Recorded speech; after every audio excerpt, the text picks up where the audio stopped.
हामीले ground floor प्लानको हामीले wall र ओपनिङ बनाइसकेका छौँ र यो भनेको हाम्रो किचनको पार्ट हो र यहाँ हाम्रो काउन्टर आउने भएको हुनाले यो वाललाई हामी 1 फिट अझै हाइटमा राख्छौँ किनभने यहाँ हाम्रो काउन्टर आउँछ किचनको क्याबिनेट पार्टहरू त्यो भएको हुनाले 2.5 फिट राख्दा अलिकति मिल्दैन सो यस्तो कुराहरू पनि विचार गर्नु होला सो ग्राउन्ड फ्लोरको ओपनिङ चाहिँ हाम्रो भयो जुन म्यानरमा हामीले ग्राउन्ड फ्लोर प्लानको हामीले ओपनिङ बनाएका थियौँ त्यही म्यानरमा हामी फर्स्ट फ्लोर प्लानको ओपनिङ बनाउँछौँ ठिक छ सो एडिट डिलिट गाइड गरे पनि तपाईँको सबै गाइडहरू एकैचोटि डिलिट हुन्छ अथवा गाइडलाई डिलिट गर्न इरेजरले म्यानुअली पनि डिलिट गर्न सक्यो राम्रो भनेको एडिट मेन्युमा गएर डिलिट गाइडमा क्लिक गर्दा राम्रो यसको सर्टकट पनि बनाउन सक्नुहुन्छ आफ्नो चोइस हो मैले चाहिँ बनाएको छैन र तपाईँ डिलिट गाइडको लागि सर्टकट बनाउन चाहनुहुन्छ भने त्यो पनि बनाउन सक्नुहुन्छ अब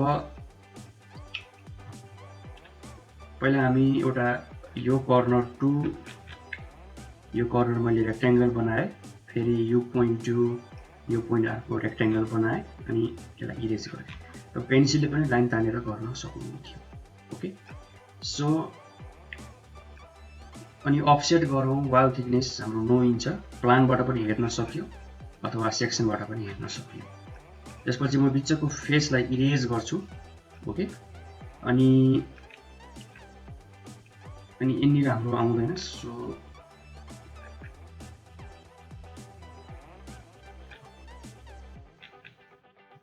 कन्ट्रोल जेड म यो पार्ट चाहिँ छुट्टै बनाउन चाहन्छु त्यही भएर मैले यसलाई इरेज गरेँ यसलाई चाहिँ म छुट्टै ग्रुपमा बनाउन चाहन्छु तपाईँ एउटै पनि बनाउन सक्नुहुन्थ्यो यसमा कुनै समस्या छैन यो एजलाई म के गर्छु मुभ गर्छु ठिक छ यो एजलाई मैले मुभ गरेँ अनि कहाँसम्म ल्याएँ यहाँसम्म ल्याएँ यहाँ पनि हाम्रो 9 इन्चको वाल आउँछ यो एजलाई म के गर्छु कपी गर्छु 9 इन्च सो धेरै तरिका छ धेरै तरिका मध्ये मैले चाहिँ एउटा तरिकाबाट गर्न खोजेको सकेसम्म अलि फरक तरिकाले म यो बनाइरहेको छु तपाईलाई अलिकति सजिलो होस् भनेर पनि हो सो कहिलेकाहीँ बिचमा फेरि फेस बन्छ इरेज गरिदिनु होला किनभने वाल र स्ल्याबलाई हामी अलग अलग बनाउन चाहन्छौँ अलग अलग ग्रुपमा बनाउन चाहन्छौँ ठिक छ अब हाम्रो फ्लोर हाइट रहेको थियो 9 fit 6 inch 9 fit 4 inch control Z गरौँ यहाँ यस्तो इरेज 9 फिट 4 इन्च ठिक छ फ्रन्ट फेसमा काम गर्नुपर्ने हुन्छ हामीले तीनचोटि क्लिक गर्छु राइट माउस क्लिक गर्छु ग्रुप बनाउँछु अब चाहिँ म ओपनिङ चाहिँ सोलिड टुल प्रयोग गरेर गर्न चाहन्छु योभन्दा अगाडि मैले टेप टुलले गरेको थिएँ सो एउटै मेथड किन रिपिट गरेँ नयाँ मेथडबाट ओपनिङ बनाउँ भने हुनाले यहाँ चाहिँ म सोलिड टुल प्रयोग गरेर चाहिँ ओपनिङ बनाउन चाहन्छु सोलिड टुल चाहिँ स्पेशली तपाईको लाइन बाङ्गो छ भनौँ ट्र्यापेजोइडल ट्रायङ्गुलर वाल छ अथवा कर्भ वाल छ भने सोलिड टुल चाहिँ प्रयोग गर्दा राम्रो हो तर यस्तो वालमा चाहिँ टेप टुलले नै तपाईले नापेर पनि गर्न सक्नुहुन्छ 2 फिट 6 इन्च अनि सो टेप टुल अब हामी यहाँ टेप टुल तान्नु भन्दा पनि ग्राउन्ड यो झ्यालको पोजिसन र यहाँ भएको झ्यालको पोजिसन एउटै हो सो यहाँ एउटा मैले फेस बनाएँ सो यसलाई मैले ठुलो बनाएको थिएँ सो यस्तो खालको हुनु पर्यो आरपार चाहिँ जानु पर्यो सो कमन पोइन्ट लिए र यसलाई मैले कपी गरेर टक्क पारेर यहाँ राखेँ यो क्युबलाई मैले कपी गर्नुभन्दा मुभ गरेको भए हुन्थ्यो सो यहाँ राखेँ ठिक छ त्यसपछि यसलाई फेरि मैले कपी गर्छु र यहाँ म चेक गर्छु ठिक छ कि छैन पोजिसन ठिक छ फेरि यसलाई म कपी गरेर टक्क पारेर यहाँ ल्याउँछु र यसको विड्थ चाहिँ मिलाउँछु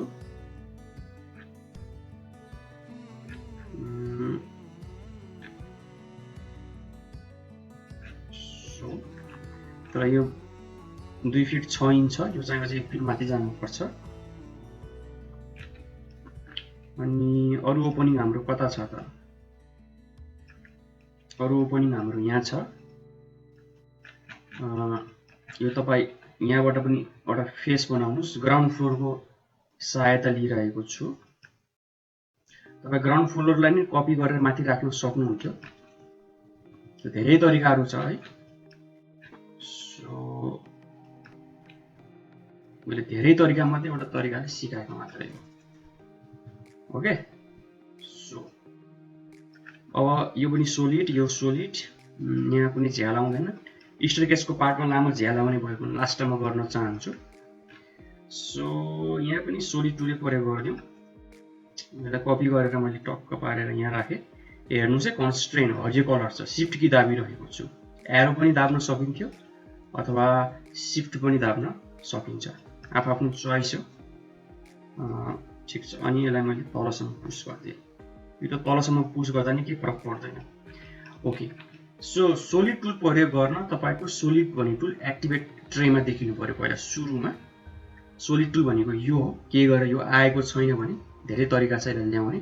अब यो सोलिड टुल ल्याउनुको लागि तपाईँले यो ट्रेमा राइट माउस क्लिक गरेर पनि ल्याउन सक्नुहुन्छ अथवा टुलबाट पनि हामी सोलिड टुल प्रयोग गर्न सक्छौँ। सबसे राम्रो भनेको कुनै पनि एक्जिस्टिङ ट्रेमा राइट माउस क्लिक गरेर ल्याउनु चाहिँ म राम्रो ठान्छु। सोलिड टुल भनेको यो, हामीले अहिले सबट्र्याक्ट गर्नु छ। जुन कुरा सबट्र्याक्ट गर्ने हो त्यो सुरुमा क्लिक गर्ने, जेबाट घटाउने हो त्यो पछि क्लिक गर्ने। ठिक छ, अनि सबट्र्याक्ट हो। कन्ट्रोल जेड गर्छु म चाहिँ के गर्छु, यसलाई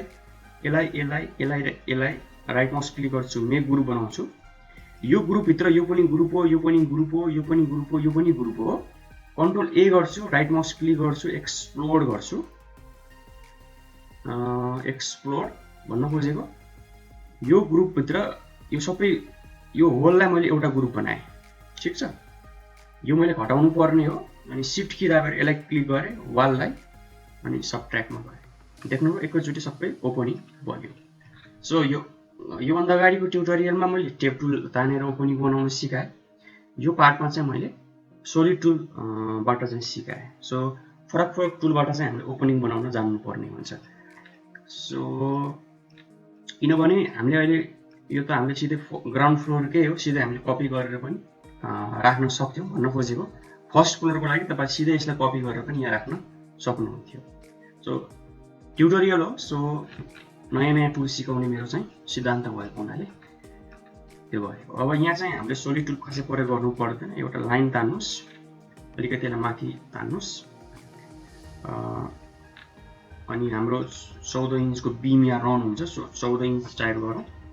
सो यो बिमको मुनिसम्म जान्छ। ठिक छ, सो अब यहाँ हाम्रो पिलरको लागि हामी यो बनाउँ। यसलाई ग्रुप बनाऊ, अनि यो हाम्रो वालको लागि बनाऊ। सुरुमा हाम्रो एकदम ब्लकआउट मोडल हुन्छ। भन्न खोजेको सुरुमा हामी डिटेलली केही नै बनाउँदैनौँ। सो अहिलेको केसमा 2 फिट 8 इन्च गरौँ, 3 फिट पनि गर्न सकियो। ग्रुप बनाऊ। ओके, अब यो माथि यो प्लानमा के छ त, यो प्लान पनि सिम्पलै छ। म अहिले गर्न चाहन्छु, रेक्टेङ्गल टुल पनि प्रयोग गर्न सक्नुहुन्छ। यस्तो कुराहरू जहिले पनि तपाईँले टप भ्यूबाट हेरेर काम गर्दा राम्रो। टप भ्यूबाट हेर्नको लागि यो टुलबार जाने, टप, तपाईँको क्यामेरामा प्यारलल प्रोजेक्सन सर्टकट बनाउनुहोस्। ओके, प्यारलल पर्सपेक्टिभको लागि अलिक काम छिटो हुन्छ। यो गर्दाखेरि अटोक्याडको जस्तै इन्भाइरोमेन्ट हुन्छ, अलिकति छिटो पनि हुन्छ। यस्तो ट्रेसिङ गर्ने कामहरू छिटो हुन्छ। अलिकति स्ट्रेट लाइनहरू छ भने देख्नुभयो। ओर्बिट गरौँ, पर्सपेक्टिभमा जाउँ, अथवा क्यामेरा पर्सपेक्टिभ अथवा सर्टकट छ भने गर्न सक्नुहुन्छ। ओके, यो हाम्रो बेसिक वाल आउने पार्ट भयो, यो हाम्रो तलको टेरेसको पार्ट भयो। सो यसरी चाहिँ छुटाउनु होला। सो एकैचोटि हामीले एउटै बनाएन, यो वालको पार्ट हो नि त। सो यसलाई हामी अफसेट गरौँ, बाहिरको वाल 9 इन्च। सो भित्रको फेसलाई इरेज।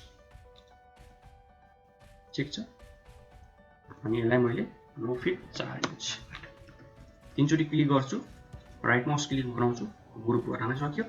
अब यहाँ झ्यालको पोजिसनहरू हामी हेरौँ। पहिला ढोका बनाऊ, एउटा यहाँ लाइन तानी, यहाँ लाइन तानी, यहाँ फेस बन्यो। यसलाई पुस गर्छु, कति मेरो ढोकाको हाइट मैले बिर्सेँ। सो यहाँबाट म के गर्छु, 14 इन्चको एउटा लाइन तान्छु। सो मेरो ढोका यहाँसम्म आउने हो। ओके, यो भनेको हाम्रो बिम हो, यो 14 इन्च भनेको।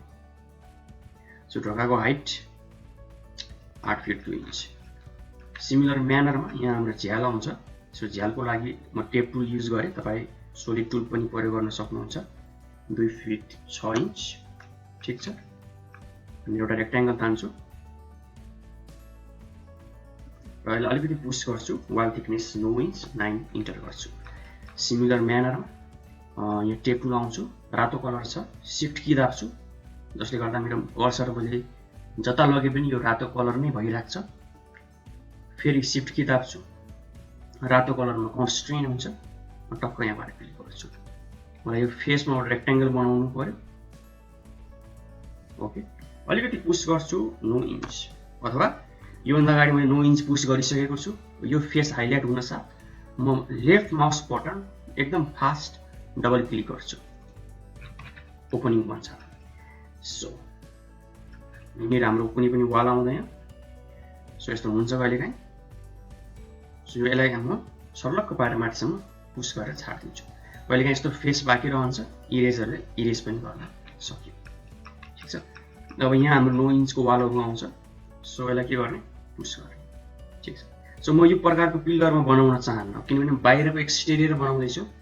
बाहिरको कुरालाई मात्रै म कन्सिडर गर्छु र भित्रको म कन्सिडर गर्दैन। तपाईँले पनि त्यही नै गर्नु होला, भित्रको कुराहरू नबनाउनु होला, अथवा जुन भ्यू तपाईँ रेन्डर गर्नुहुन्छ त्यो भ्यूमा मात्रै मेहनत गर्नु होला। सम्पूर्ण कुराहरू चाहिँ नबनाउनु होला सकेसम्म। त्यो भनेको तपाईँको टाइम मात्रै लस हुन्छ। सो एक्सटेरियर 3D मा एक्सटेरियरको पार्ट बनाउनु होला, अथवा एक्सटेरियरको झ्यालबाट के देखिन्छ त्यो कुराहरू चाहिँ इन्टेरियर बनाएको राम्रो, र सम्पूर्ण कुराहरू चाहिँ बनाइराख्नु पर्दैन। सो हामी झ्यालमा पछि पर्दा राख्छौँ, जसले गर्दा हामीले इन्टेरियरहरू के बनाउनु पर्दैन। सो अब यहाँनिर एउटा मैले लाइन ताने, यहाँनिर लाइन ताने, त्यो फेस बन्यो, अनि यसलाई मैले पुस गरेँ। गाइडलाइन तान्नुको मेन काम पनि त्यही नै हो, फेस बनाउनलाई। तपाईँ गाइडलाइन नतानेर फेस बनाउन सक्नुहुन्छ भने गाइडलाइन तानिराख्नु पर्दैन। फेस बनाउन गाह्रो लाग्छ, गाइडलाइन तान्नुहोस्। सो ढोकाको लागि गाइडलाइन चाहिँ तान्नु पर्दैन। 8 फिट 2 इन्च। ओके, यहाँ पनि त्यही गरौँ।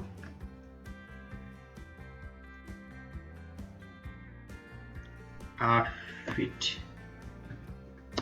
2 इन्च। र यो प्रोजेक्ट 3 चाहिँ हाम्रो अलिकति लामो प्रोजेक्ट हो।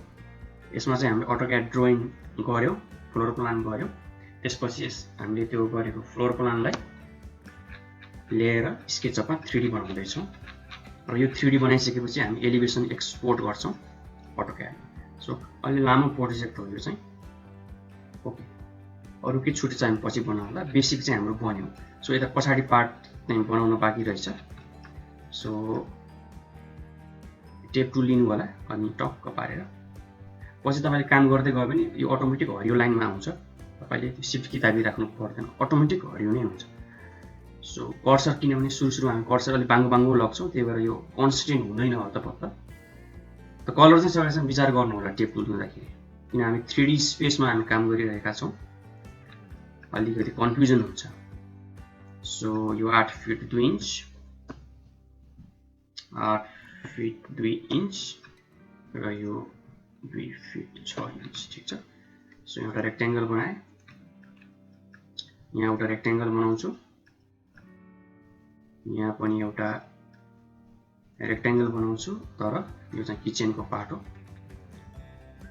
यो चाहिँ माथि आउँछ 1 फिट, किनभने किचनमा हाम्रो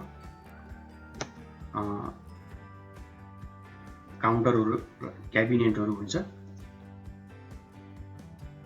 कलर हेरौँ, 1 फिट इरेज गरौँ, इरेज फेस देख्न सक्नुहुन्छ। ब्याक भ्यू गरौँ, ब्याक। यहाँ फेस बनेन, कहिलेकाहीँ बन्दैन। सो यहाँ लाइन छुटेको रहेछ। ओके, यहाँ फेस बन्यो, इरेज गरिदिउँ होला, अलिकति पुस गरौँ 9 इन्टर, डबल क्लिक, यसलाई माथिसम्म ल्याउँ 1 फिट। ओके, सो लगभग हाम्रो माथिको बन्यो। Edit delete guide. ठिक छ, यसलाई सर्लक्क सिलेक्ट गरौँ, ग्रुप बनाऊ, ग्रुपै रहेछ, यसलाई ग्रुप बनाऊ, right mouse click make group, अनि यसलाई के गरौँ अब सिम्पल छ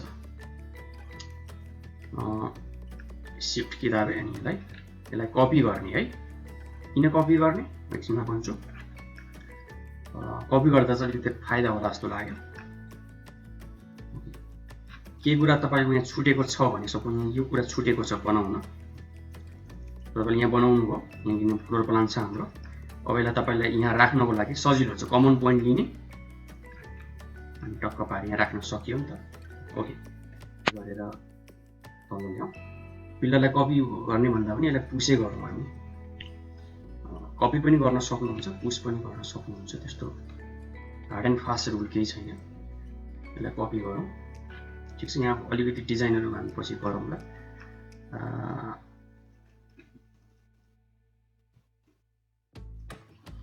यस्तो गरौँ यसलाई डिलिटै गरिदिउँ अरू पछि हामी यसपछिको पार्ट पछि हामी अरू कामहरू गर्छौँ सो यो पार्टमा चाहिँ हामीले लगभग ब्लकआउट चाहिँ हामीले रेडी गऱ्यौँ भन्नु खोजेको ग्राउन्ड फ्लोर बनायौँ ग्राउन्ड फ्लोर हामीले बनाइसकेका थियौँ फर्स्ट फ्लोर र माथिको जुन फ्लोर प्लान छ त्यसको हामीले वाल उठायौँ र हामीले ओपनिङ बनायौँ र वालको ओपनिङ बनाउँदाखेरि हामीले टेप टुलको पनि प्रयोग गऱ्यौँ सोलिड टुलको पनि प्रयोग गऱ्यौँ जसले गर्दा चाहिँ हामीलाई ओपनिङ बनाउने चाहिँ अलिकति बढी आइडिया भयो सो आफ्नो अमूल्य समय दिएर यहाँसम्म ट्युटोरियल हेर्नको लागि धेरै धेरै धन्यवाद र प्लिज च्यानलको ग्रोथको लागि लाइक सेयर र सब्सक्राइब अवश्य गर्नुहोला थ्याङ्क यू भेरी मच